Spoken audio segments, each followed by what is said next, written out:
nationale. Bon, François Bayrou n'est pas soutenu par les députés Ensemble pour la République, pas soutenu par les députés Horizon. Il lui reste peut-être des députés Modem, il va falloir leur poser la question. Mais en fait, ce qu'il a cherché à montrer, c'est qu'il avait le courage de faire des propositions et de dire qu'à un moment, il va falloir se serrer la ceinture. Plutôt que de dire des absurdités, il aurait mieux fait de tourner sa langue cette fois dans sa bouche et d'écouter les propositions nombreuses du Rassemblement national, à la fois pour faire des économies, mais aussi pour relancer l'économie et la compétitivité des entreprises. Moi, je suis très étonnée d'entendre que François Bayrou n'est même pas soutenu par son camp. Finalement, pour être censuré, Monsieur Bayrou n'a pas besoin du Rassemblement national. Il va peut-être même être censuré par son propre camp.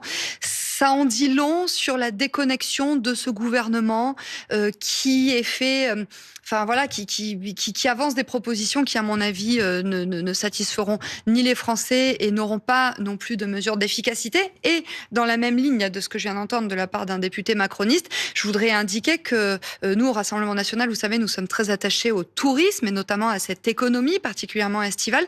Et nous avons adressé un courrier à la ministre de l'économie, la girondine Nathalie Delattre, pour l'alerter en fait sur les conséquences dramatiques que pourrait avoir la suppression de ces jours fériés, notamment en termes de tourisme, puisqu'on sait que c'est là que notamment les hôteliers, les restaurateurs réalisent une partie de leur chiffre d'affaires. Malheureusement, nous n'avons pas entendu sa réponse. C'est précisément parce qu'en effet, je pense que M. Bayrou est très isolé. À un moment, est-ce qu'il ne faut pas faire des efforts? Commencer par quelque part, parce que dès qu'il y a des pistes pour faire des économies, pour rapporter de l'argent ou pour en dépenser moins, évidemment, ça crée des mécontentements. Est-ce que pour autant, on doit tout interdire? Alors non, il ne faut pas tout s'interdire, mais il faut que François Bayrou écoute les propositions du Rassemblement national pour faire des économies. Vous savez, chaque année, nous lui présentons un contre-budget. Et cette année encore, nous avons indiqué que si, par exemple, on arrêtait le versement des allocations non contributives aux étrangers, on pourrait économiser entre 15 et 20 milliards d'euros par an.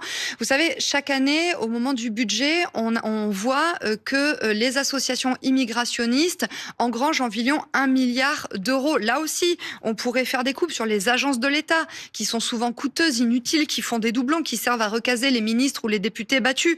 L'aide médicale d'État, vous voyez, en fait, la question des énergies intermittentes, l'aide au développement, la fraude sur les cartes vitales. Enfin, en fait, il y a une multitude de possibilités que chaque année nous proposons au gouvernement macroniste et chaque année il ne nous écoute pas.